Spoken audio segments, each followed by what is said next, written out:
Time to share this live. DJ George Chuck is in the mix. It is Tuesday night. It's almost 9 o'clock. About a minute out. What I need you to do right now, share this live, ladies and gentlemen. It's Nightcap Knowledge. We have a very, very special guest. We have the author, Tonja Murphy. Min Murphy, what the kids call her. Min Murphy.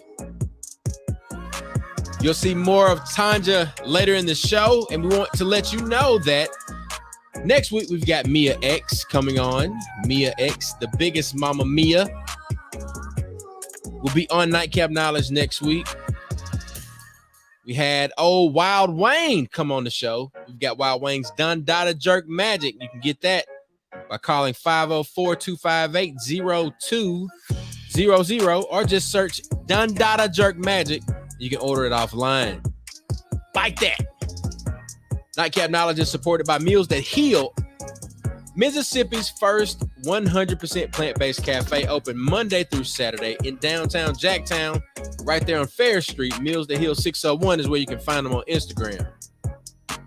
One time for the official water of Nightcap Knowledge, refreshing taste, keeping it simple, available at Amazon.com. Get you some of that straight at your door. Straight like that. Pull up. Drink that. All of it. Nightcap Knowledge will be starting soon, so put the kids to bed, get your nightcap. You know what time of TI is. Put some on your head before you go to bed, baby. It's Nightcap Knowledge.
What's happening, man? Hey man, that beat is hard, brother. That's the real. Everybody, people don't understand when the music hit.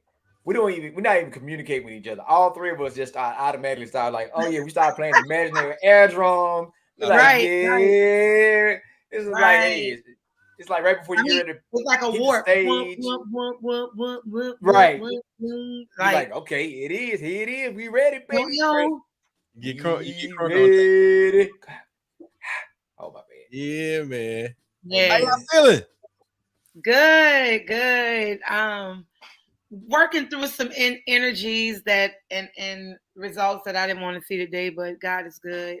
All the time. I had emotional moments this afternoon and evening, but I feel better. Wow. So much better. Yeah. Since I laid my burden down. Wait a minute.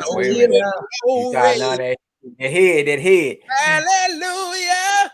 Well, since I laid my Say, bro. burden down, Lord. there you go. Down, There you go. There you go. There you go. Look, she looking at tambourine. She put it tambourine. There burden it is. down, burden down, Lord. Burden down, Lord. Hey, I feel you, man. Lay it down. Hey, Hey, look. I'm gonna give y'all some of my hip hop mantras. There was a great poet from the land of Orange Mound out of Memphis, Tennessee. Mhm. A while ago, this poetic brother, he said, lay it down, you hoes, lay it down. there it Uh-huh. is. Come on, I shave. All Look, right, Memphis. so if you're gonna do anything tonight, lay it down. Lay it down. Don't be trying to carry all that crap around with you, man. And with that being said, ladies and gentlemen, Mr. Mac Epps. Hey man, look, when you started singing, you know, everybody got their role. So, you know, some people know them churches, them pastors, they act like they don't hear the music. They ain't moved. They started. And everybody else jump and they just as calm and it said, the song has sung, they have sung for the Lord. And then everybody calm back down. Yeah. The seriousness hit, and he be wiping his mouth. Then he take around and wipe his head. Then he take the glasses off and read, and put his glass back on and read. Like, what are you doing? What are you doing? Wait, you don't forget after he done calmed everybody down, or she Did he shout? Did he? Did he? And then it started right back up. Then he started the song back. He was like, wait a minute. Wait, pause. Yeah. He was trying to contain himself, you know. Right. Hey, Nikita. Trying to contain himself, man. You know, that's that anointing, that spirit gets you when you just like gotta sit in it and you just gotta rest in it. Shata. Yeah. Now, see that part with us, we had an old Baptist church. So, you know, I grew up, all men were always, you turn around and you kneel into the chair when you pray. So, you know, with Uncle Fred and then Mr. call him Tab Coates, they were the deacons. So when everybody's singing, get to the point and then him is still going, one of them will stand up and turn around and start the prayer. They go along. Now this is no microphones. This is just old churches and old Stacey Adams and hard bottom shoes on wood floor. You know, and the pinky ring. Don't forget the pinky ring. Oh man, that was it. And you sweating because we ain't got no air. What? And the bathroom outside in the outhouse. That's what our bathroom. You know, out in the country, bathroom outside. I can tell you when we got air and when we got water. Last week, Sister Mary come up and just like, I come today, head bowed, knees bent. That should go. That was like the affirmation of faith that they would always say first. Yeah, you got to tell it. So now when somebody's talking crazy to me, I just let them know. Really, you know, I only bend my knee to pray. So I don't. So for mine ain't going. I ain't bowing down and bending my knee for nothing. I only bend my knee to pray. So as long as you understand that, we ain't giving out. Ain't that right, Chuck? Hey. They say we don't take no wooden nickels. We don't take no shit. Lay it down. You don't take no. We don't take no shit. I don't have no wine, but I'm gonna post some whiskey. Well, I mean, you know, look, as we say, don't start no shit, won't be no shit. Don't start no, won't be no. There it is. So this what Mac is going to do after he says, I only bend my knee to pray. Don't tell the people. Let me get to my mental health minute. Ladies and gentlemen, the people that are watching right now, just help y'all understand that this show is rated black and uncensored, real talk, real issues, real solutions. And we try to tell it like a TI is. It might not be as politically correct as you would like, but we're going to make sure we get our message over to let you know. We started this to have our platform to control our narrative and not to be like anybody else. Because another one of our mental health minutes said you got to be your best you. Because why, Tonya? Everybody else is taken. You got to be everybody. But we're going to talk about perseverance. There are a lot of people out there, and this might relate to what Tonya talked about earlier, that a lot of times, and we could say for some personal things we've been working on, when you're thinking you're about to give up, you got to keep fighting. You got to always persevere. If anybody's done anything, if you ain't even have to pledge, just going to college, period. And you know, dealing with enrollment and dealing with so many things, just say, you know what, it's too much. I'm gonna go. but you cannot give up. You're on the right path. No one ever said the things that you need and things that you should have that was designed for you will be easy to obtain or hold on to. So you cannot give up. You must continue to fight. That's why this shirt right here is so relevant. This shirt says, freedom ain't free. Fight. Now, I could talk about a lot of things and people don't ever want to talk about it. But there are some colonizers that stole this country. And they stole it by fighting. So they let you know that nothing that you have that you desire is to ever be left alone. You're going to have to fight for it. You always got to fight. So freedom ain't free. Fight. Just for to have the freedom to the peace of mind, freedom to be able to be undisturbed, the freedom to be able to be financially free. Whatever freedom it may be, is you have to fight for it. And as we're going to talk about, this other relevance is our people had to fight to just learn how to read. You understand? Learn how to read, where people was ready to just get hand-me-downs of any type of book so they can learn how to read. And now we had a freedom to read like we want and read what we want. So do not give up. Whatever you're dealing with out there, you know what you're dealing with personally. Don't give up. Continue to fight. That it's for you. It's going to be for you, but you're going to have to fight for it and continue to fight and don't give up. Because right when you're about to give up, your day is coming and it's about to break through. So keep going. Perseverance. Perseverance. I said perseverance a lot when I was going through a particular process. Really? Well, this is around fall 2000? Yes. Okay. Yeah, perseverance, boy. Woo. Praise God. Amen. Well, man, look, we appreciate that mental health minute. Perseverance is key. You got to keep going. It all of your mental health minutes seem to connect because I know that, you know, when you keep going, that when you have that faith to keep going, you know, you've got that thing where, you know, they say faith without works, you know, how it go, Mac? Faith without work is dead. There you go. There you go. You got to put some work in. But to put that work in, you got to be able to persevere. So Tonya, we need that TBC music check-in. We heard that you got some people doing some stuff on somebody's TV that you be working with. Man, look, it's amazing.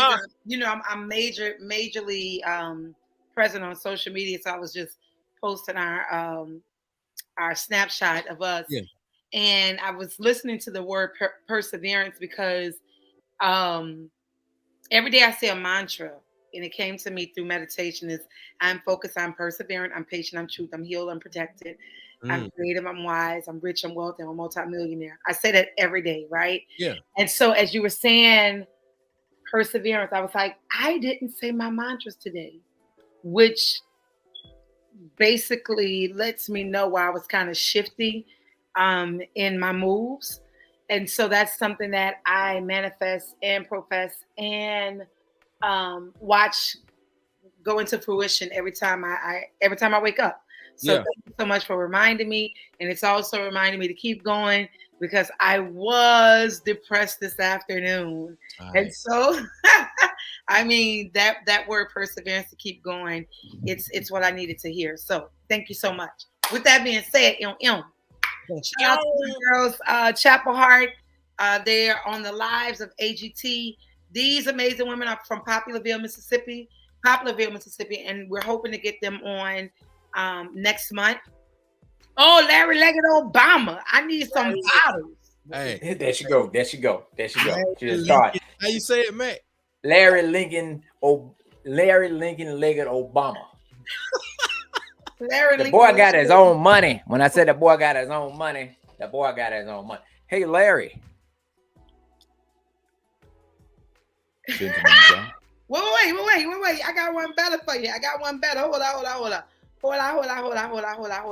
We used to give a big shout out to Larry Leggett and Jack Daniels. I got one better, Larry. What did he? Oh wow. Hey, look, all that in the background. We need you there. So look, my boy said he's logging off. Oh man. No, but on the Perilla though. We're gonna call you offline, Larry. We're gonna call you offline. I know. We got some great things happening in the city of New Orleans. despite all of the controversy and issues that are happening, we're still celebrating and living life boldly through music and the arts. Again, shout out to Chapel Heart. They're pushing and persevering through no matter what to bring the win home to Mississippi and New Orleans, because y'all know I say New Orleans is its own state. So bringing the wins home. This weekend we got the Jazz at Congo Square coming up, and it's a dope event presented by Dalfio Marcellus. Came up with this idea to bring jazz to Congo Square, and we know the history of Congo Square. If you don't, it is located in New Orleans in Louis Armstrong Park on the corner of Rampart, and it was where ancestors, slaves would go on a Sunday, their only off day, to celebrate, to have a reunion, and to fellowship, not picnic because we don't use that word, but to fellowship with each other and to celebrate through music, arts, and food. And so Congo Square is still standing today. There's so many amazing things happening there. So Friday, the patron party in New Orleans for Jazz at Congo Square. Saturday and Sunday, we will be in Congo Square. I will be there for all 3 days or 3 evenings. So y'all come on out. It's a free event if you come to Congo Square. However, there are VIP patron donations that you can pay for. And then next week, shout out to the Lord 9 all day. Y'all know I go hard for that 5+4. And what do? You get a nice board running in your home. So shout out to the Lord 9. We're coming up on and I don't want to say it's not the celebration of, but the anniversary of Hurricane Katrina, which is still a detriment. Shout out to my boy Edward Buckles, who has released Katrina Babies. It's on HBO. Y'all go tune in. My little brother is doing it. It's a Sundance film, Tribeca film winner. It is a phenomenal production. He is having conversations with those kids who survived Katrina and who were never asked their story of Katrina. And so Hurricane Katrina is still a touchy subject in New Orleans, especially in the Lower Ninth Ward, because our community does not have any stores. We don't have, as far as like convenience stores, as far as your Walmarts, your Walgreens, Family Dollars. There are no stores in the Lower Ninth Ward. There are no pharmacies in the Lower Ninth Ward.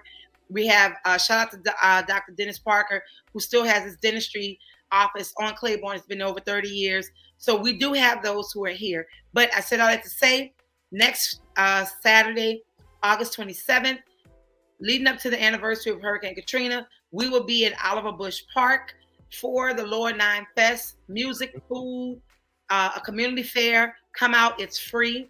We're going to have a second line to kick it off. Myself, I'm performing. Kermit Ruffin's performing.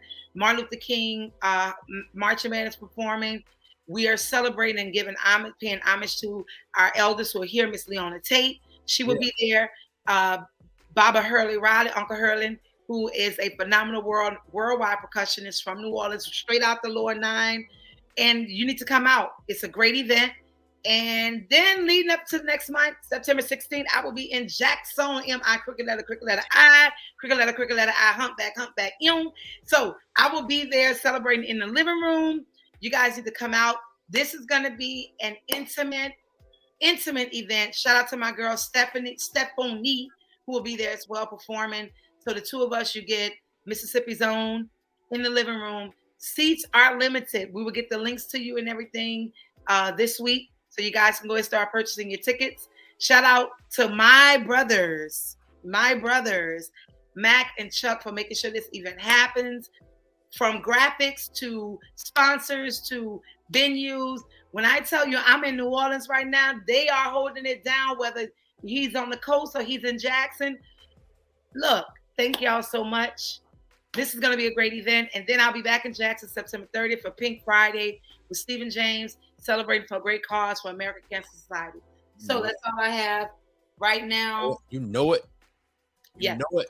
That's what's up, man. That's what's up. You got that's a lot going on. It's a lot. It's a lot.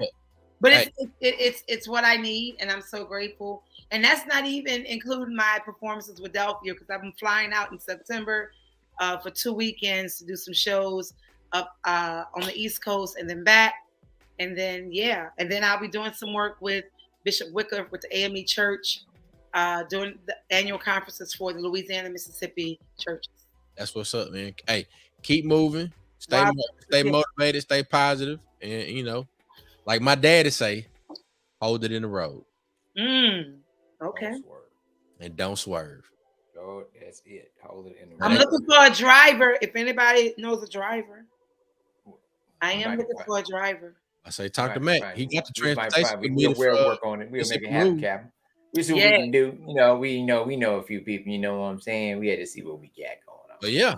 Look, I'll put you in a nice hotel. You know, I'll make sure we got a perfect driver. We got our number one driver, but right now he's in Texas. He might be fighting a forest fire. So, oh yeah. But if he wasn't, he'd be your guy. So look. Now that we talking about, you know, folks that we got all over the place, and we want to make sure that people from all over the place come to Mississippi, right? Yes, sir. We've got a very special person backstage. Yes, sir. And I do believe that you know, my co-hosts have some sort of familial connection. No, man, ain't nobody got no familiar connection. I don't know what you're talking about. I'm just where did this bowl come from? Just don't know where this bowl came from. Since you all have this connection, I would like to allow you the privilege of introducing this illustrious sister. So if you would, Brother Max, Sister Tonya, could you all do the honors? Wow. You need the organ ready? Well, this sister, we talk about reading is important. We talk about fundamentals. We talk about building blocks, working with young ladies, you know, being a positive influence and volunteering. This sister have watched us do things for young brothers. Friday Night Hoops came, volunteered, put her money where her mouth was. Not only did she donate to provide the food, her and her friend for the last Friday Night Hoops, but also came and helped. So we have our soror, a lady of Zeta Phi Beta Sorority Incorporated, Miss Tonja Murphy.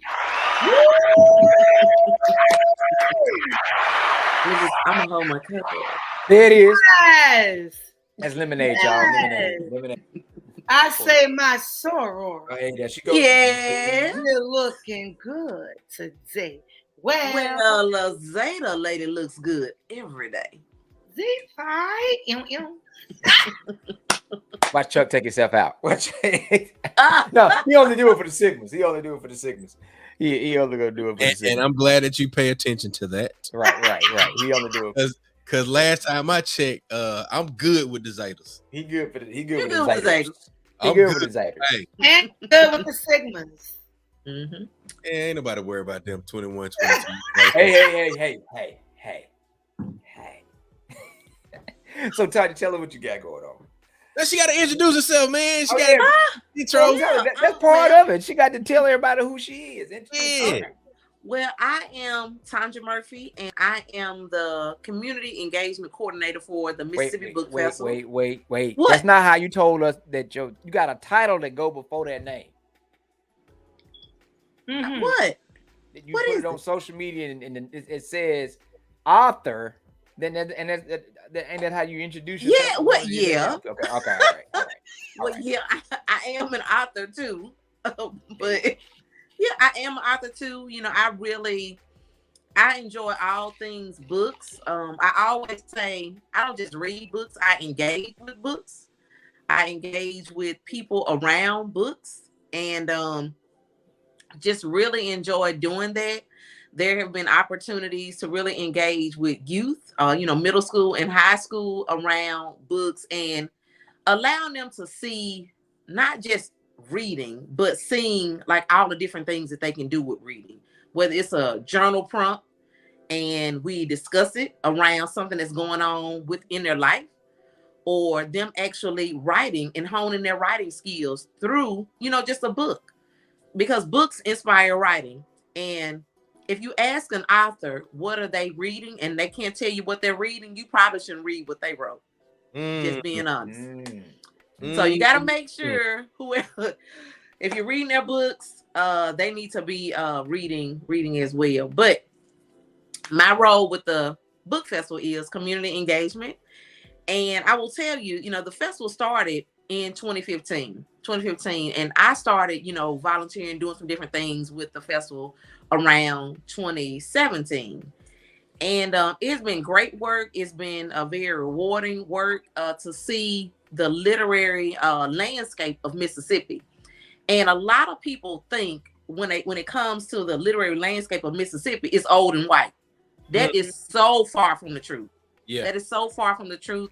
We have some heavy hitters, born, raised, doing great things in Mississippi. And they're not old and white. And so we have to make sure that we are, telling the accurate story when it comes to our literary landscape here. And to see so many people engage around books and kids around, engage around books, it's just a great thing. And the festival, we do the festival on Saturday, but we actually have Friday programming where students from all over JPS come in, and like this year we'll have kindergarten through third grade in one session, and then we'll have high school students in another session. There will be students from every school in JPS attending one of those sessions. School in JPS. The other part of that is we'll have students tuning in for a virtual experience from all over the state. So, and that was something that we had to pivot with COVID. We wanted to make sure that students were a part of the experience with the Mississippi Book Festival. It's like, okay, well, you know what? Let's create a virtual experience. And it has been wonderful. Last year we had Nick Stone, who is a middle grade and YA author. And it's been, it was just phenomenal, to the point where the book that she discussed in her, her presentation, Clean Getaway, that book is actually now in the 2 Mississippi museums in their gift shop, because they have a Green Book exhibit at the museum. Okay. She mentions the Green Book in her book. So students can actually go to the museum, see this exhibit. They can connect with the book that's in the museum, and see, that's a whole well-rounded experience. Right. And so I was able to spend some time with a group of students at the museum with that exhibit, and they were like, you know what, Miss Murphy, they were talking about this in the book I read. And those kids have their copy of the book. So we have to get away from, all right, read this book, read that book. You got to get your AR points. You got to do this. You got to read. Yeah. But when you engage with them around something and they can see their world and what's around them in a book, and they can make the connection, then you can connect other things to it as well. And so just really, just looking forward to that, creating those experiences and, the things we'll do, with the festival this weekend. But I want to give you all a few stats, because believe it or not, as long as the festival has been around, there are people who still say, I never heard of it. I've never heard. We got a Mississippi Book Festival? Yeah, we do. And that's why, being a part of this show and being a guest on this show is so important, is because we can't just talk about books in the school, in the library, or stuff like. We have to talk about books in non-traditional places, because everybody has a favorite book. Yeah. Whether they read it last week, last year, when they were a teenager, when they were a child. My most favorite experience with the book is my mentor.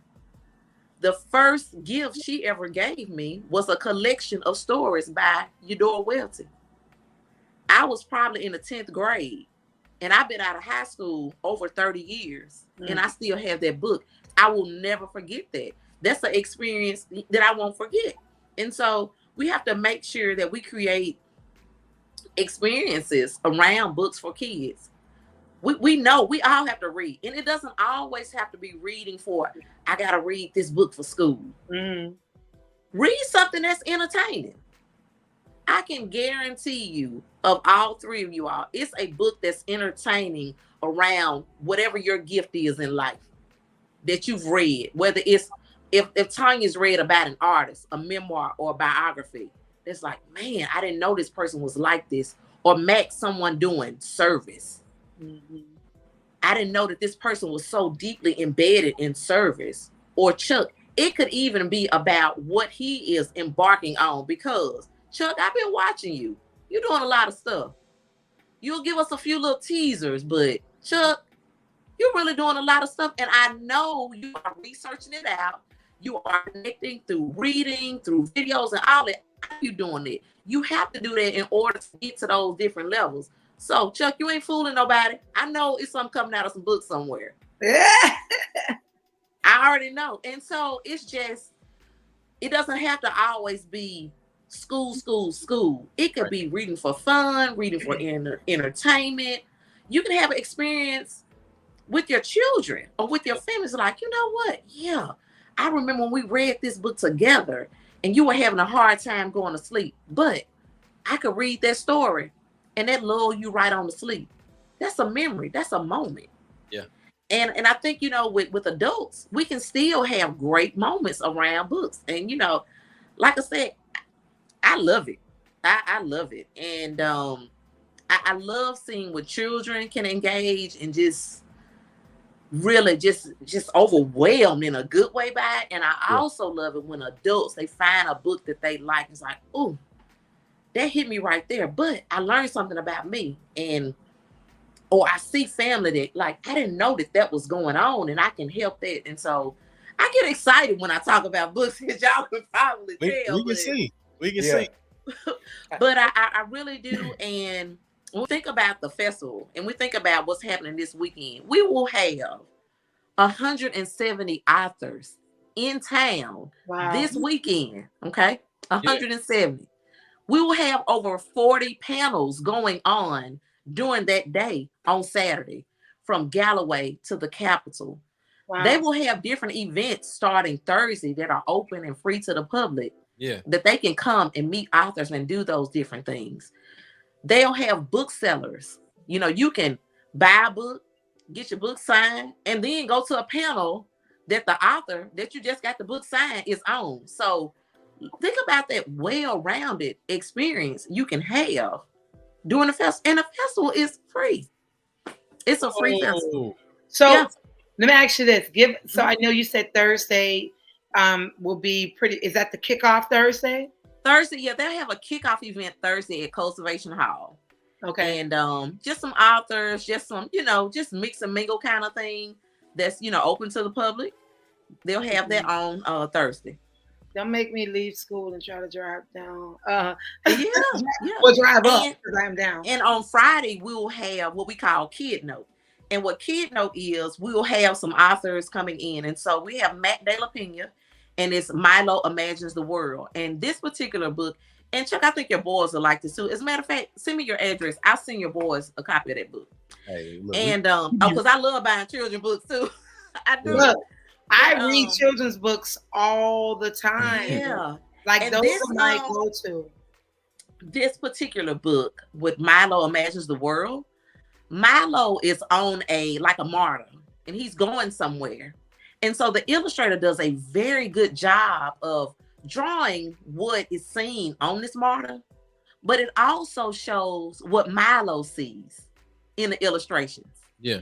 So all the people he sees and all of that. And so it just shows through a child's eyes what a child sees in their world. So that's Milo Imagines the World. And that'll be for kindergarten through third grade. And for the high schoolers, we'll have two authors, Andrew Iden and Nate Powell, and they will be discussing March. And that's a book they actually wrote with John Lewis, the late congressman.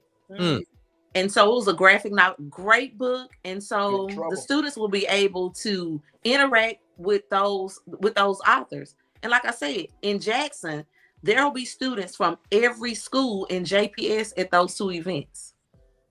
And it's free. Can I ask you a question? Sure. I love everything that you're saying. I remember as a kid, two things, right? Mm-hmm.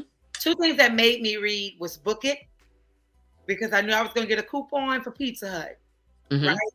And the second thing was the book fair, because I knew I could buy my book and also find whatever cute pencils were in town. Or, you know, were journals and stickers. Yes, the stickers and the bookmarkers, the cute bag. Yeah. I can say for New Orleans, we have we have great things happening, right? But things like book festivals or book fairs. I do remember them from former schools I taught at. However, the school that I'm currently at now, I would love to partner with you to bring Mississippi books to New Orleans, because what I've learned is when it comes to the Black community, I was forced to read, which I put a wall up as a kid. My dad would always say, "Nope, go in the room, find a book, do this." And it wasn't, it didn't come from it never came from a place of anger or rage, but it just didn't feel like love. I didn't realize the way he was saying to go read a book was to help educate me, right? Because at the time, we're kids, we don't want to hear that. So I feel as an adult, I kind of put a wall up, like I'll read it whenever I have to read it. It's all right, whatever. Professor, I gotta read them, read it, whatever. But then I started to dive into James Baldwin.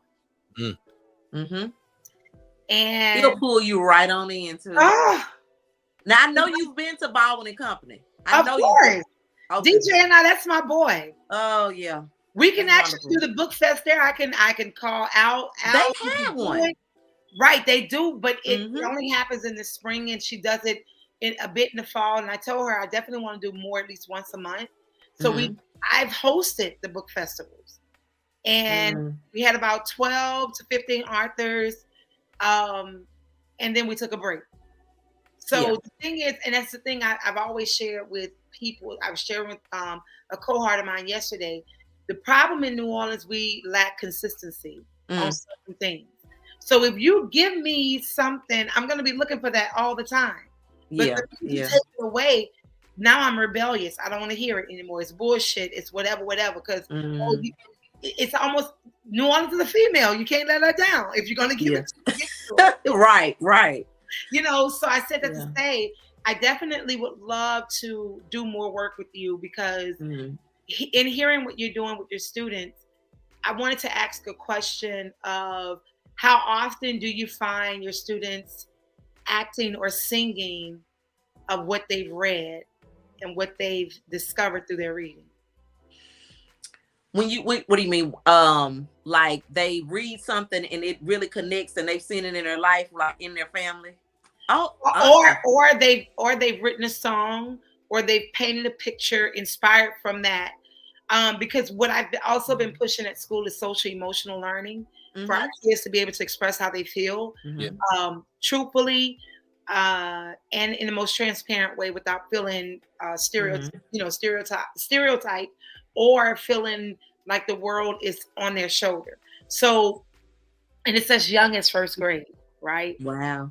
It's as young as first grade. When babies come to me, Miss Cannon, I just want to kill myself, right? But we tell them read, instead of really giving them something to read that speaks to them. Yeah. So that's my question. How often do you see your students really come to you and say, Miss Murphy, this really touched me and I want to do this? Well, one of the things, and I'm glad you asked that question, one of the things that I did see, and this is with a group of kids who I will say they are, the best way I can say it, they are in a temporary place for a designated amount of time. Are you tracking with me? Wait. Okay. I'm gonna write that down. Okay. A temporary place for a designated amount of time. So I'll let you kind of catch where you think they may be. And was very fortunate to connect with an organization to even be able to engage with this particular group. And so if I'm going to teach something, I'm probably going to use a book as a tool to do that. And so this particular time, we actually read some poems. And a lot of them did not realize that Tupac was a poet. And so they were actually able to write poems based on their interpretation of Tupac's poetry. And so what you have to do is, and I feel like if people's heart is really in what they're trying to do, they're going to figure out a way. They're going to figure out a way to engage, and they're going to figure out a way to do that. And in doing that, they didn't feel like, well, why is she making us write our feelings? And what is she gonna do with this? Baby, this for you. This not for me. I'm giving you an opportunity to breathe through a pen and paper. Yeah. For yourself. I want you to be able to breathe that out, because sometimes they are so tight and holding stuff and nobody gave them permission. Baby, you can just breathe. My permission to them was, I'm going to give you this poem. Think about it like this. Write down what you think. Wow. You don't have to share it with me unless you want to. Yeah. And after we got comfortable, they were able to say, oh, Miss Murphy, I won't tell you, I'm good. You all right? I'm all right. I'm like, are you sure now? Wait a minute. Hold up. Are you sure? But I think, you know, when you have a heart for it, you figure out the way to make sure that you are honoring what you need to honor in that space. You are honoring them, and you are honoring the work that you are gifted to do. Sure. And if you ever get to a point where you cannot honor the work and honor your gift and what you're doing, you need to exit stage left or right, whichever way you want to go. You got to do that. And LaBelle said it as well as Mia X, and I often said it as well. I'm always nervous when I get on stage, and they both said, if ever you're not nervous anymore, you need to get away from it. You need to stop. It's not hitting you like it should, right? Yeah. And then the second thing, Dr. Andre Andrade in California, he's a professor. I don't know if you all know him, but he created a curriculum around a rose that grew from a concrete, from Tupac. Met him over 10 years ago, and it still sticks with me today, because for you to speak about that quote of a temporary place, he talked about the students in the peninsula of Compton and how often these kids were murdered. As one was murdered, another one was born. And he talked about the times that these kids have gone through. And that's the thing. I tell people all the time, have a mind of a child. They don't worry all the time. Now, they may come with something, but they don't worry because they know they're going to be taken care of. And so for you to say that, I thank you for just your dedication, your heart, your passion. Because again, your passion is all over this interview. I'm trying to contain myself. This is not the place to contain. Let your shit go. Don't do that. I just really, if it's community and it's books and it's youth, especially middle and high school, that's you. I'm probably gonna be there. That's just my thing, and I don't shy away from that, because I know certain age groups, people don't like working with certain age groups. Like I hear all the time, middle school. Oh Lord, I love middle school. I love working with middle schools, and anytime that I can engage with them, because that's a pivotal point in their life. They can either go real bad, or real good with the right guidance. And you all know, kids gonna get mentored, good or bad. They all have a mentor. They all have several. So, I just want to make sure that I am being true to what I know my role in their life is. I want to make sure on that. But back to the book fest, because I got to tell y'all about that too now. Let's go. It's a family thing. Bring your kids. If you can't bring your kids, bring your nieces, your nephews, your godbaby. Tell them about it so they can come. Tell families about it. And it is really a family-friendly event. And if you can't be there, let somebody know that, like, look, this is a great event. I know you like reading with your child. I know your child like books. This is something that they can do together. And when I tell you, with these panels, it's over 40 panels. There is a panel or a presentation from 0 to 99.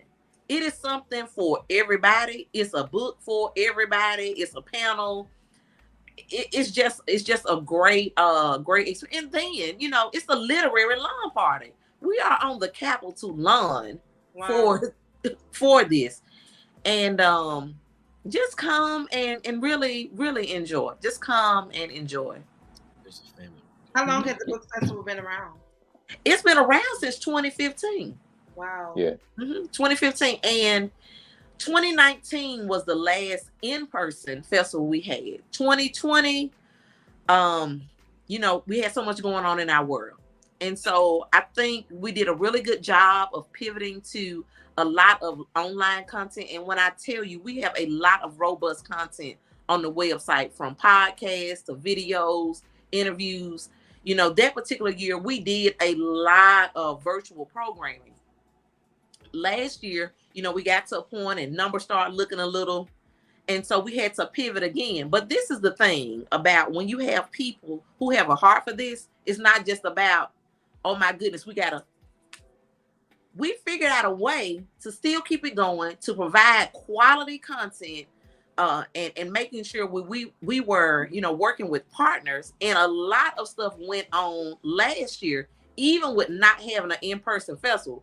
But I will tell you right now, the lawn of the Capitol is going to be lit up this weekend. It's going to be on smoke. We bringing all the smoke Saturday. All the smoke. Yeah. Come on. It's just wonderful. And I'm looking forward to seeing some of the authors. And one of the things that I'm going to do is I like middle grade and YA. I love middle grade and YA, and I love some of the other things. But I'm challenging myself to step out. Explain what that is. Oh, yeah. I'm sorry. Middle grade is like middle school age. Okay. YA is young adult. That would be your high school age group. I got you. And yeah, thank you for asking me to tell what that was. But I'm going to challenge myself to go to a panel where it's something that I wouldn't normally read, to kind of broaden my horizon. I'm gonna do that. I'm gonna do that this year. One of the things that I have enjoyed when it comes to books in the last couple of years, I have really enjoyed memoirs and autobiographies. People are really sleeping on memoirs and autobiographies. They really are. Why do you think that is? I mean, like what's attracted you to them so much? I think, you know, people, they go for the entertainment, they go for the self-help and that kind of thing. Yeah. Mm-hmm. But think about Rick Ross. Okay, so Rick Ross has written 3 books. He's written 3 books. Yeah. And his first book, Hurricanes, that book is so rich with nuggets of business and all of that, where you wouldn't have to read you wouldn't have to read like a business book. But if you read about his life, the lessons are there. Yeah. The lessons are there. And I think people look at, okay, because one of his other books is called It's a Good Day to Boss Up. Yeah. So he talks about all the things and boss up. But if you read Hurricanes, he talks about his life and why he made those decisions. Yeah. Perfect example of that. Okay. And I know this is in the news today about the wing stops and all that. But when he talked about wing stops and checkers in the book Hurricanes, the book about his life, right, he talks about why he even invests in wing stops and checkers. He said, because when he was in high school, it was a Burger King and it was a Checkers. Yeah. Him and his friend couldn't afford Burger King, but they could afford Checkers because they was 99-cent burgers. Yeah. He never forgot that. Same thing with Wingstop. So I want to know why you're doing the things you're doing. Not that you are just doing them or just spitting me nuggets. And so that was a good one. Gucci Mane's book. Oh my goodness. Gucci Mane's book was so good. Oh, really? Gucci. What? But you know what's amazing? Like, I'm sitting here listening to you literally spit nuggets that you're doing. You're spitting nuggets for our listeners, because we will walk past Rick Ross, but we'll turn the music on. We'll walk past Gucci Mane, but we'll turn the music on, right? But in reality, to get where they are today, they have to remember where they came from. Right. So for you to read those books, wow. And then too, if I'm reading that book and it speaks to something that's going on in their life, yeah, you're able to connect. That means I can talk to them about that book. And they're like, wait a minute, Miss Murphy, I need to get that book. I've done what I was supposed. I introduced them to it, and I introduced my excitement about it to them. And so now it's like, look, man, Miss Murphy read, Exactly. Connect. But I actually enjoyed it, So a couple of other memoirs I read recently. I read Will Smith's book. I think it was last year. Will Smith. Yeah. It's like that. It's like that. For him to be where he is in his life and the things that he's accomplished, there are some things that track all the way back to his childhood. But he had to live the story to tell the story so you would even understand. So he lived it. And I'm like, you know what? Thank you for living your story and then telling us his story. He really did. But he has a lot of good business tips in his. Yeah. Like you wouldn't even think about it. You thinking, okay, this Will Smith on the cover. He gonna be talking about Fresh Prince of Bel-Air. He gonna talk about this and he gonna talk about that. But he talked about family and he talked about relationships and how the decisions he's made in his life were based on the relationships that track all the way back to his childhood. Wow. That affected him as an adult. So you see me right now, these damn. Screenshot and send it to me. What you I'm just gonna copy your notes, Chuck. Yeah. So Matthew you know, McConaughey. Look on His your book. paper. Matthew McConaughey. Really? Green Lights. Oh, Green Lights is good. Green Lights is good. Yeah. So Tonja, I am more of an artistic visual than just read, right? I love pictures. Hey, I'm a picture girl. I love pictures. Hint, Nina Simone behind me.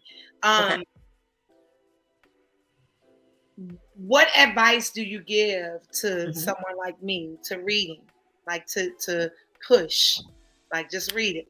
Like I'm hearing you, right? But I'll pick the book up. I'm telling you now because I know Tonya and Tonya know Tonya. You know, we'll pick the book up and read the forward to the intro and be like, okay, we're done. Like it only take like the ADD kicks in. It has to grab me, right? You know that grab, like that. It has to capture me immediately. Yeah. What nuggets do you give to someone like myself? I'm not an avid reader, but I'm also interested in becoming that because I want to be that person on the plane reading instead of just watching the movie. Well, right? I would say with the book, and you say it's got to grab you. So before you give up on a book, give it a chance. That's number one. Okay. Give it a chance. Number two, don't get in the habit of starting something you don't finish. If it's bad, I want to see just how bad that book was. And I'm going to read it all the way to the end. Okay. And also, audiobooks, like real talk. I'm looking at her face expression when you said that. I read it and I said, this book is terrible. Yeah. But I just need to see just how bad it was. And I was like, yep, it's exactly as bad as I thought it was. You know what you Every just book I brought pick up and read, I don't like. But I need to, as a writer and a reader, I'm looking for writing styles. I'm looking for how to explain something, how to describe. Most books I read 2 or 3 times. I don't just read it one and done. I'm going to read it 2 or 3 times. For all those reasons. I'm going to read it to get finished with it. And I'm going to read, okay, how did they go this way? And how did they go that way? But back to your question, Tonya. Give it a chance. Don't give up on it. And if you start it, try to finish it. Also, audiobooks. Try audiobooks. That way, the book is reading to you. Okay. And some of the books that I have really, really enjoyed were audiobooks because, like with Rick Ross's book, it's a very popular voiceover person that does a lot of the African American books that read his book, and you would have thought that he was reading it. And I think he read Gucci Mane's book. I think Rick Ross might have read his own because he just the boss. But try audiobooks and you can sample them. So if you're not like really feeling the person reading it, maybe that's not the book for you. You can test it out like that because they'll give you like 2 or 3 minutes of a sample of a book. Yeah. Read the reviews and like scripture say, rightly divide. You're gonna have some good ones, you're gonna have some bad ones. And then you're gonna get in the middle and see if that, but I would pick something of interest and of a genre that you like. Yeah. And start there. So you know what's amazing, and I'm sorry to like bogart this interview for Mac and Chuck, but I'm intrigued because it goes back to I love children's books, right? there's an art that I can't think of the name and the publishing company, but it's all little books, and they took artists like Maya Angelou, Martin Luther King, Aretha Franklin, and they created these books for kids. So I found myself reading all of them. And I'm like, okay, wow, I didn't know this. So then when I'm in class with my students, because I teach pre-K through 4th grade, I'm sitting there taking notes. Then I go back and I look for a different version on my level, but that still speaks to that inner child, because what I had to do was, and this is through healing. Come on, Mac. I had to free my inner child. So my inner child allows me to not just read the book as a 43-year-old, but as that 6-year-old who was told, go read a book because I said so, or that 10-year-old who was told this. And so through therapy, through music, through reading, I found a lot of healing. But so I said that to say, I thank you for that. I thank you for those tips. And I definitely want that book, Milo's. Milo Imagines the World. I'm going to get that because I have students who are on different learning levels, and those who are well past, like past the levels of some of the students in the classroom who love to go on journeys with me. We literally lay on the floor and I'll turn on a song and I'm like, what color do you see? What do you taste? What do you smell? What do you hear? And I love going on those journeys with my students. So I definitely want to take that up. Milo Imagines the World. I had some tequila. And the thing is, even with your students being on different age levels and reading levels in that room, there is something that they can learn and engage with all in that same classroom, even though they are on different age reading levels. Because you might have one set, like, okay, y'all take out a sketch pad and you all are drawing. Draw what you're thinking about what you see. Yeah. Then you might have another group saying, you know, they might be writing, if this book ended another way, how would you end this book? Is it something that you felt like should have happened in the middle that would have been a little bit different? So you're in the classroom with 3 or 4 different reading levels or styles, but you can engage all of them. And you know, I'm telling the teacher this that I already know this, so I'm gonna be quiet. No. I'm receiving every bit of it because I have my verbal and nonverbal students who the former teacher said they would never talk, but now we're learning consonants and we're singing the consonants in order to know what music and culture looks like. And the nonverbal student who they said wouldn't talk is singing all the consonants and dancing. You know, so I appreciate the perspectives for all students because we all learn on a different level at a different level. I mean, I wish I could be in town for this. So when we gonna partner and do some music and book fest? Look at it. There she go. There she go. Now I think they're doing something with the music Saturday night. There are a lot of events on. Yeah, it's been so much. There are a lot of events that are on the Mississippi Book Festival's Facebook page, and it's some music artist that is Saturday night. It's a band. Can't remember the name of it, but it's a band that's doing something. And they used to do Thacker Mountain Radio, and they would do some different things with Thacker Mountain Radio. So, but so music is a thing. It is. What is it? I was looking at the flyer. Chuck had sent me the flyer. What's all that, Chuck? I have a question, and well, it's more so of an idea. I know that you are a very passionate person, and you also have you probably have a huge library, right? So you engage with audiobooks. You engage with books that you might use with your young people, and then you have your personal reads, things that are speaking to you. I believe that you should do some type of monthly, or like, I don't know if it's weekly, but like Tonja's book picks or something like that. We're we gonna come up with the name, but that could be one of the things that we highlight here on. Yes, Knowledge. I'm with it. And look, you ain't got to get on with us at 9 o'clock because I know everybody, you know, they don't want but he may want to be there. And you might, you know, it could be something like, hey, these are my book picks for the month, and you do a short video and you give, you know, your synopsis or why a person should engage with this book. When you were talking, that's what I heard.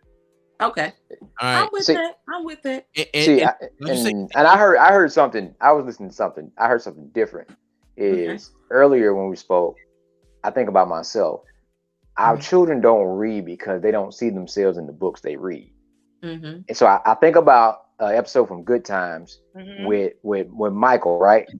And how he failed the IQ test because the IQ test wasn't relevant to his life.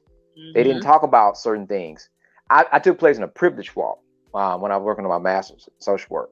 And every time something that did not apply to you, you went backwards. And you just thought about some of the stuff that you don't have advantage of growing up in a certain household.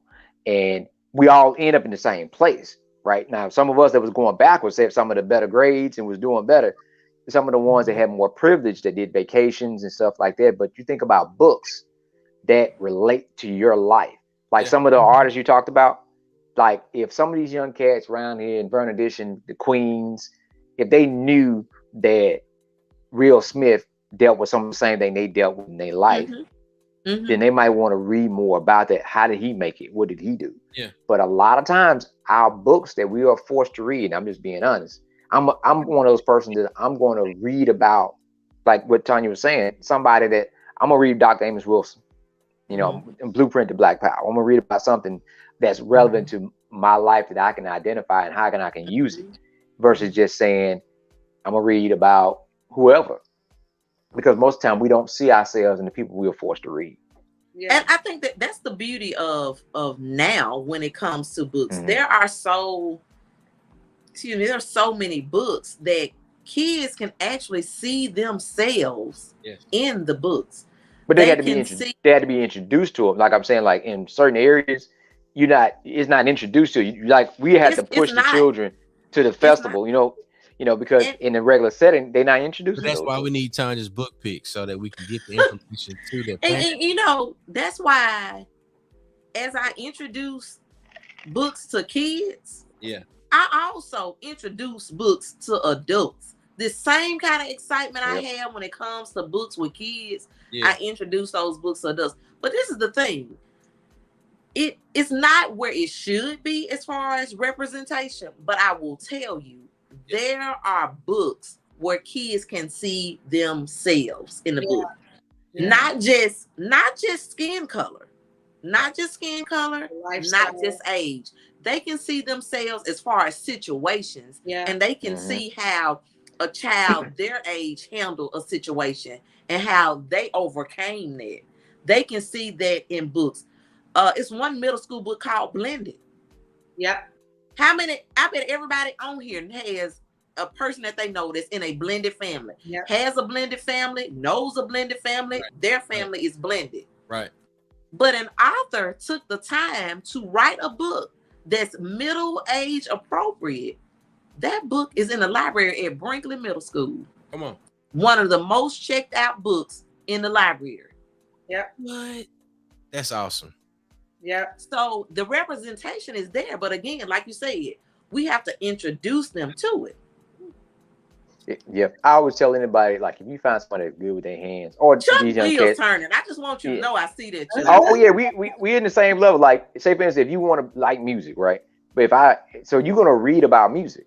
If I give you something about music, you'll read. If you like auto body and mechanic, if I give you a book about building cars and painting cars, you'll read it because it's something that you're interested in. We have to find what that child or that person is interested in when you introduce them. Once you start reading, then you're more apt to read anything. You know, you start reading everything. Then you pay attention to, like, hey, I learned this.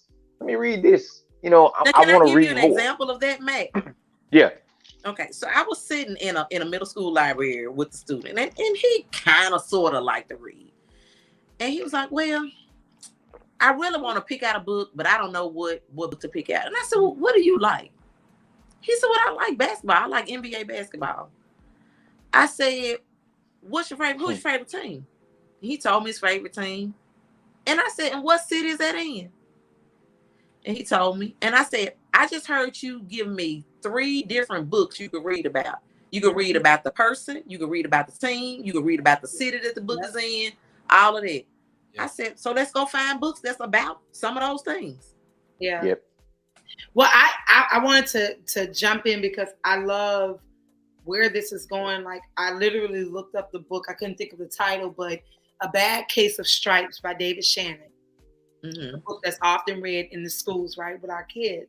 Mm-hmm. It talks about this kid who was sick or thought they were sick, and they would touch something and they became the color. But I had a kid who lived with the same-sex parents, mm-hmm. right? And didn't know how to speak on that at the age of 7, right? Mm-hmm. And we always talk about equality and diversity, but this kid felt uncomfortable because their classmates had a mama and a daddy, and they didn't know how to relate. Mm-hmm. But this book helped them to understand because of the colors that are associated with the lifestyle of the LGBTQ, AI, and that lifestyle, right? And when we sat down last year, they were kind of ashamed. This year, it's like, yeah, I have this, and I do this, and we had a great time. We went to Disney World, and now they can talk with their classmates about the same experiences of going to Disney World or going on family trips because they found that book that associated only because of the colors. With what they knew that their family colored, right? And that's so it's along with, I'm just gonna jump in because I'm gonna tag on to what Chuck was thinking for you, Tonja. I feel as Black women, we do reading clubs, right? But those reading clubs, I've seen them, but I haven't really been interested because certain book clubs don't. Although we look alike as Black women, brown women, but it doesn't feel right, right? There's so much I can say about that, but I'm not. See, we're on the same wavelength. Yeah, I'm tracking with you on that. Right? I'm tracking with you. And so I wanted to speak on and it's amazing how God works, ancestors work, is so divine. Even with what Max said, what's needed is a transparent space for us as Black and brown people to read, but also be confident in what we're reading, but not to feel like once you read one self-help book, you can go and start creating a platform to heal everybody when you haven't healed yourself, right? And so what I feel, what I just saw, because I'm teaching this unit that I'm actually writing this year, Music Around the World. So it starts with my students learning the continent. But in the month of February, the end of January, because we deal with Mardi Gras here, we're kicking off Africa. And I would love, and I would talk to my principal for you to come in. And we just talk about books of Black authors, not just for Black history, but for a lifetime. Yeah. That my students and the whole school can understand, because I can tell you who you can start with. My neighbor is actually the first Black girl to integrate schools in New Orleans. It wasn't Bridges. It was Tate, Gail Etienne, and Tessie Prevost. Those 3 Black girls integrated McDonald 19 down the street. And now the school that they could not enter, Miss Leona, who went first, now owns the school. No one has written a book about her and told her story. And so you can be that person to create that, because my students met her last year, and the school, the principal, the staff had tears in their eyes. Students went back and told their parents, we know Ruby Bridges, but we know the first Black girl was Miss Leona Tate. And so these type of stories need to be told, and also need to be seen in books that our kids can read today, now, and forever. I agree. So we'll work on the logistics of that invitation. Absolutely. I I'll love put it. you in touch with Deidre, and y'all can get writing because she needs her book. Miss Etienne and Miss Prevost, the TEP Center. What Miss Leona did was she reached back not just to those 2 Black girls along with her, but Ruby Bridges as well. And she founded the TEP Center, an interactive center for the elderly. So there's going to be a second and third floor apartments for low income for the elders, and downstairs is going to be the museum, as well as the cafeteria that she could not enter is now what she called home. Wow. Yeah. Wow. Yeah. So shout out to Donna Jones Woods. She's saying it's her first time on here. You are now a nightcapper. Yeah, we need t-shirts, #nightcapper. Nightcapper. Get your nightcap, put your kids to bed, put some on your head before you go to bed. And we're definitely doing that tonight with Tonja Murphy. We're talking about the Mississippi Book Festival, August 20th.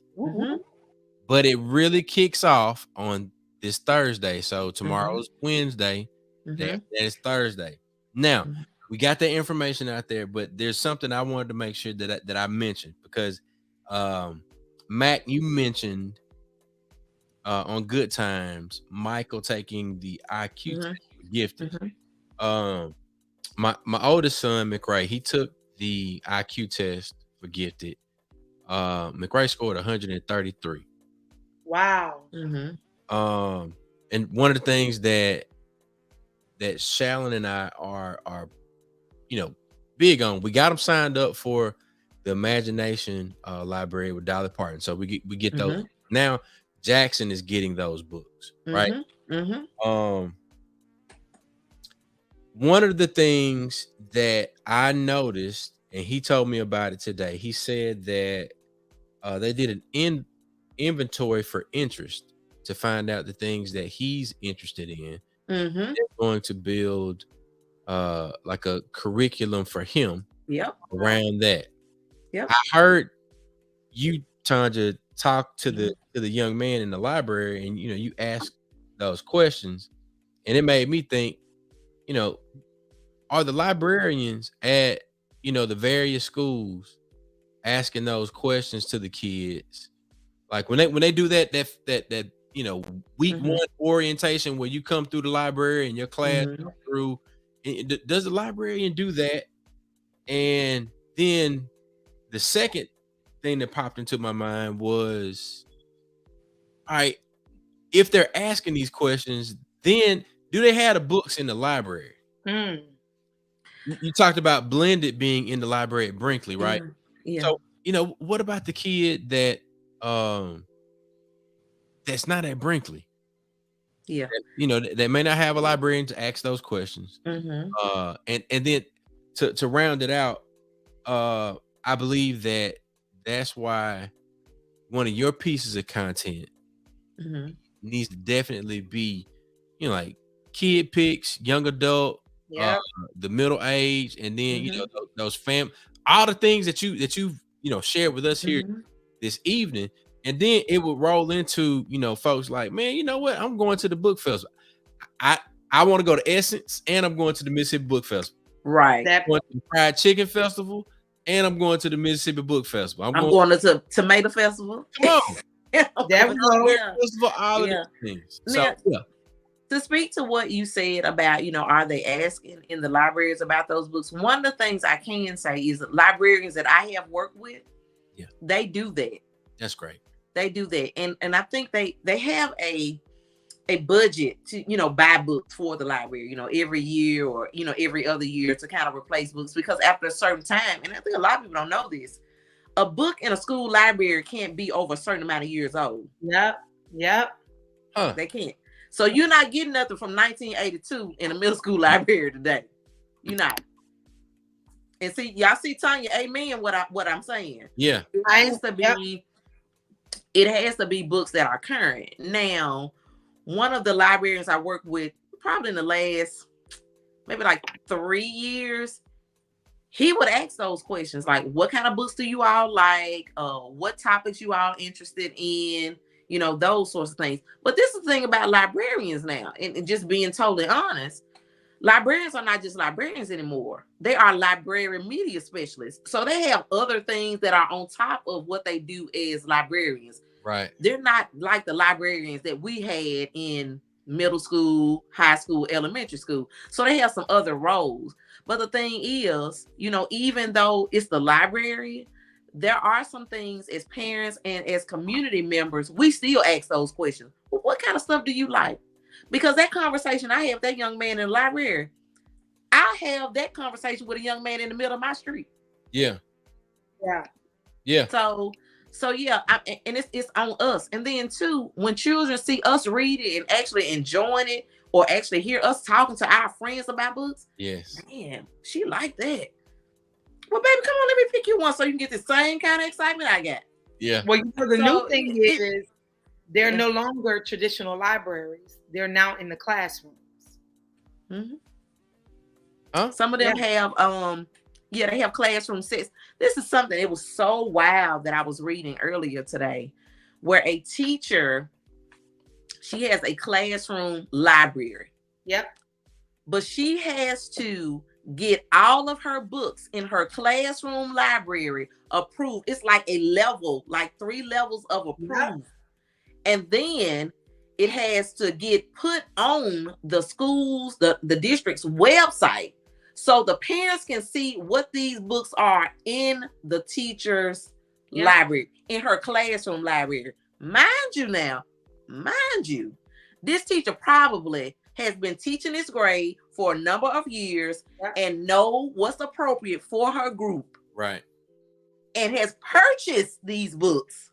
Right. That's in her classroom library. And she has to go through about 4, 5, 6 levels of approving that library. Now, I do understand on some, I do. Because we have this big issue with books getting banned. It's kind of popped up.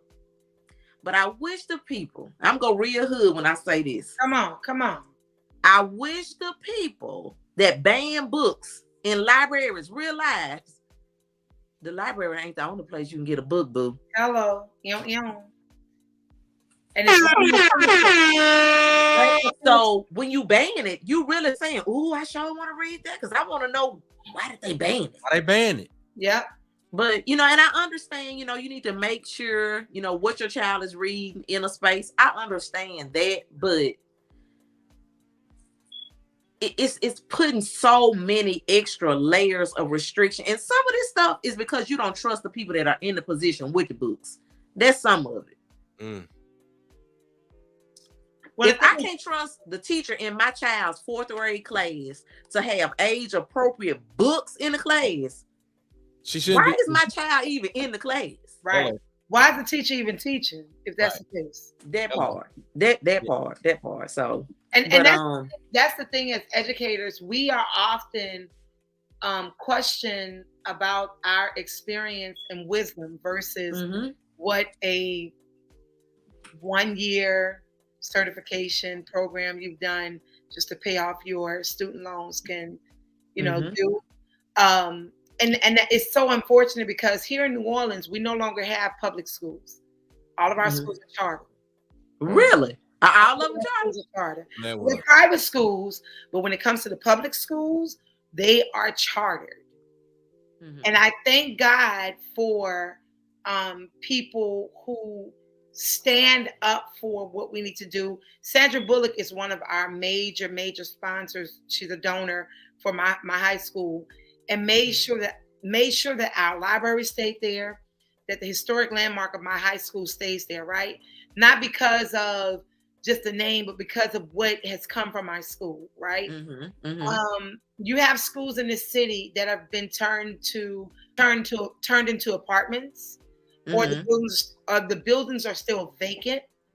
And our students here in New Orleans, it's amazing when I'm in the classroom and I say, "What city you from, my baby? Uptown." "What city you from?" "The East."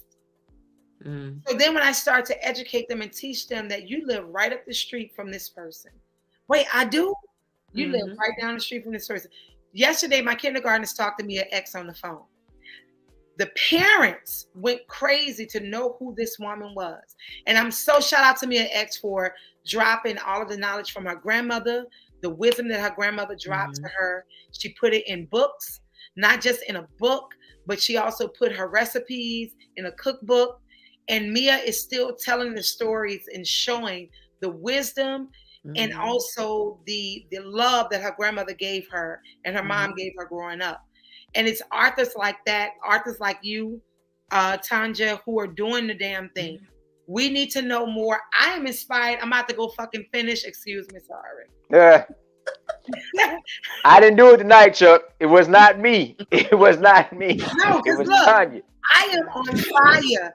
I started reading Yellow House by James Baldwin. So I started reading it, but I put it down because it was almost like spirits were moving as I read it. It's one of those books that you have to be ready for. Because wait a minute. Yellow House by Sarah Broom or James Baldwin? James Baldwin. James Baldwin. Okay, because I think Sarah Broom has a Yellow House too. Yellow book, yellow cover. Yep, it's yellow and like a mosaic. Yeah, I'm saying James Baldwin because I bought it from there. Yes, Sarah Broom. That one I had to put it down for a minute because it got hit. She and Kiese Lehman did a talk at Millsaps College. Okay. And if you know Kiese Lehman's history, if you're familiar, oh wow. Hey, bud. Hey. What? Wait. What is Chuck? Homeboy can write. Woo! Hey. Look, the year I read Heavy, I said this is the best written book I read this year. Man, I read Heavy as well. And the way that he chronicles and lays out his childhood, towards his interactions and how his mom and his shaped existence of coming up like as a J State baby, but then going to Millsaps and all of that, and then the way that he interacts with these white folks at these universities. Oh man, it's interesting, and it's some things that really came full circle for him because his first book signing in Mississippi for Heavy was at Millsaps. Yep. Wow. And I was like, oh. Yeah. Like we actually had him speak. I want to say like one of our MLK days, and this is prior to Heavy. So he's coming back, as a professor. We got the Tougaloo Millsaps partnership, and he was one of the keynotes for those meetings. But he's unapologetic. I love it. He's unapologetic. Sarah Broom had a conversation at Millsaps, and his shade factor is so like. It ain't even shade. It's like the whole tree. It's light. Right. Nah, it's cloud. But that's what he's like, intelligent with it. It's like, oh, but light is like, wait, I gotta look at this. Yeah, he's not. He ain't ignorant with it. It's like he is classy, surgical.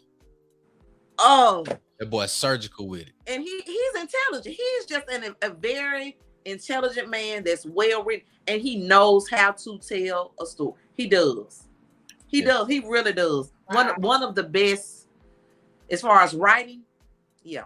He doesn't disappoint. I'm looking for the book over there because I know it's over there. I can't see it. Look, don't make me go get mine. Wow. It's over there. Well, I'm ordering it now. Yeah. It's good. But now let me tell you with Heavy, because and this is one thing I do too with books that I recommend. If there are any kind of trigger warnings that I need to make sure people are aware of, I won't just say, oh, this book is good, this book is great. Okay, here's a trigger warning. If you've had some issues with this, or you have some unresolved trauma that you are not working through or have worked on, they're going to talk about this in here. I'm not going to give away the story. I'm not going to give away the book, but I think that's a responsible person recommending a book. Even with the books, especially with the young adults or YA books, I let them know. Like, Tiffany D. Jackson wrote Grown, and pretty much that book is parallel to the R. Kelly story. It's a YA book. Pretty cover, gold cover. Girl has the big, bamboo hoop earrings on, And if a young lady looked at that book like, I might want to check this one out. Hold up, baby girl. Let's read this one together. Because there's going to be some points in this book. When you get to it, you're going to need a trusted adult to have a conversation with. Right. Because some of those experiences might be similar to yours. Y'all know what R. Kelly did. Yeah. And, you know, that goes on in our community. Unfortunately, it's just the person is not rich or famous. Yeah. So I take seriously even when I recommend books to kids. Like, this is in there. Like, I don't know. Yeah. I gotta read it twice before I recommend it once to a child. Even with movies, I gotta go see it before I recommend it, or before I take you to see it. So it's just really and so I, you know, if I'm recommending it, I read it. That's what's up. Mm-hmm. Oh yeah. So tell everybody what we got this weekend. So what now? So tell everybody again what we got going on this weekend, where they need to be. We have Mississippi's Literary Lawn Party, the Mississippi Book Festival. It is happening on Saturday, August 20th from 9 to 5 p.m. We have over 170 authors. Go back. We Start have over. 40 panels. Tonja. We have you can buy books. You No, can listen. engage with authors. You can get your book Tonja, signed. I want her to go back and say all of that. You can do Tonja. all of that this weekend. Bring your kids. It's a family-friendly event.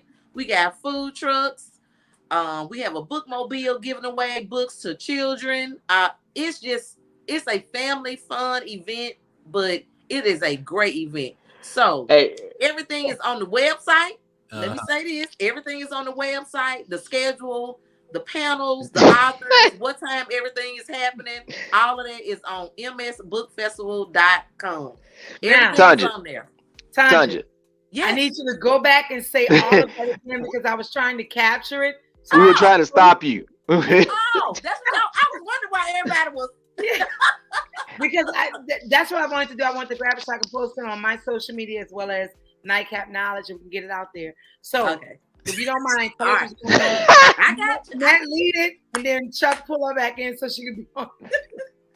Hey, right. a little foolishness. Tonja, do you want to bite of a sandwich? Are you hungry? What?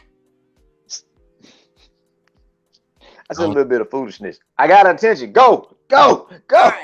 So happening this weekend is the Mississippi Book Festival. It is Mississippi's Literary Lawn Party.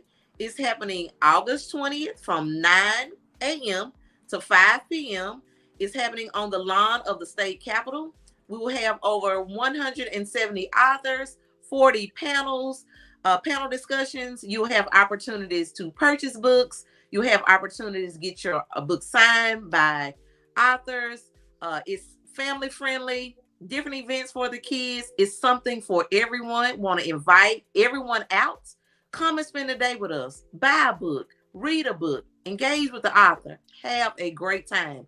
All happening on Saturday, August 20th from 9 a.m. to 5 p.m. on the lawn of the Capitol.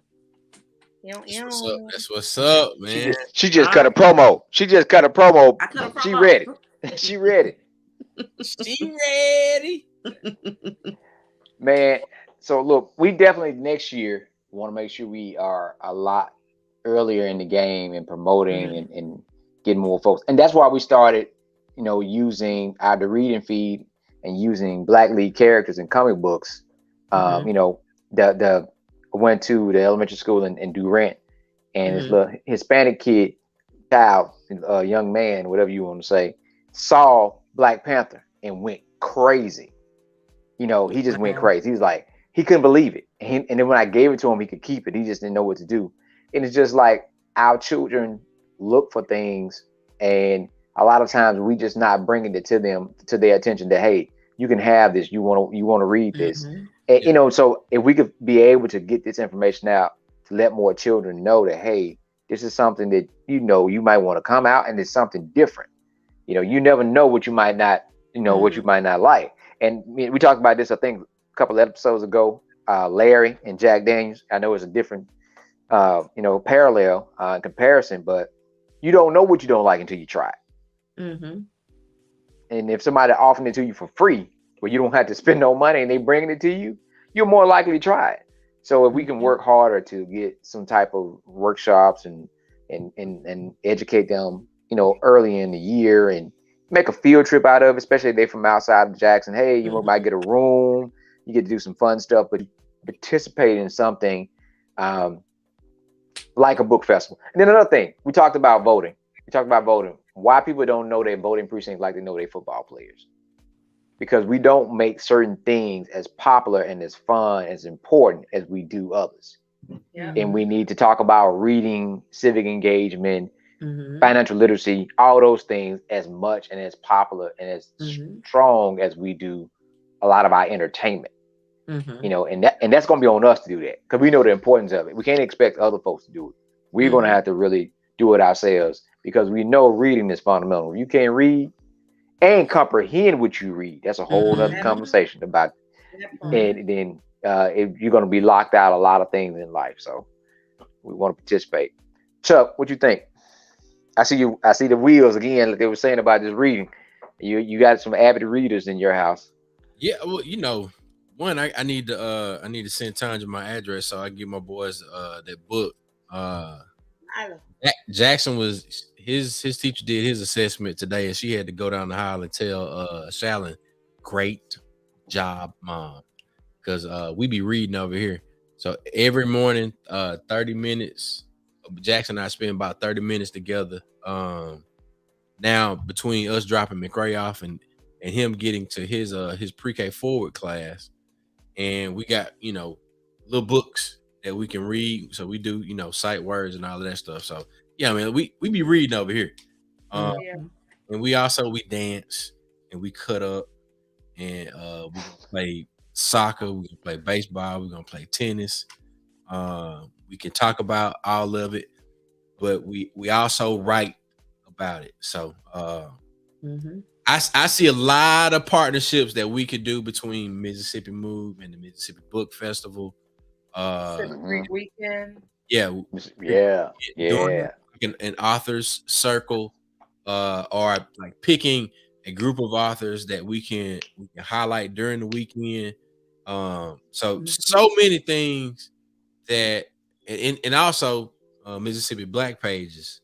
I got so many ideas, and if we can, you know, formulate, you know, how all of these things fit together, I feel as if, you know, that's where I'm supposed to be growing to, and that's what I've been attempting to figure out is like, how do I get all of these things to work together and communicate with each other? And I think part of this conversation has definitely been for me, but definitely I know that when we figure this out, it's going to create a huge impact.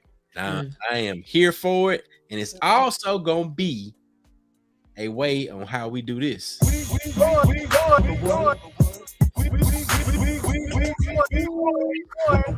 We gonna get to where the money reside, baby. It's Nightcap Knowledge. We're gonna get to where the money reside one way or another. Okay. J. George Chuck. That's Mr. Mac. That's Tonya. And that's Tonja Murphy, the author. Also a huge proponent of reading and engaging with books. And my soror. And your show. Yes. Roots to the blue. Roots to the blue. We'll see y'all next week. Mia X will be on next week. Y'all see us. Come holla. Peace. Yo.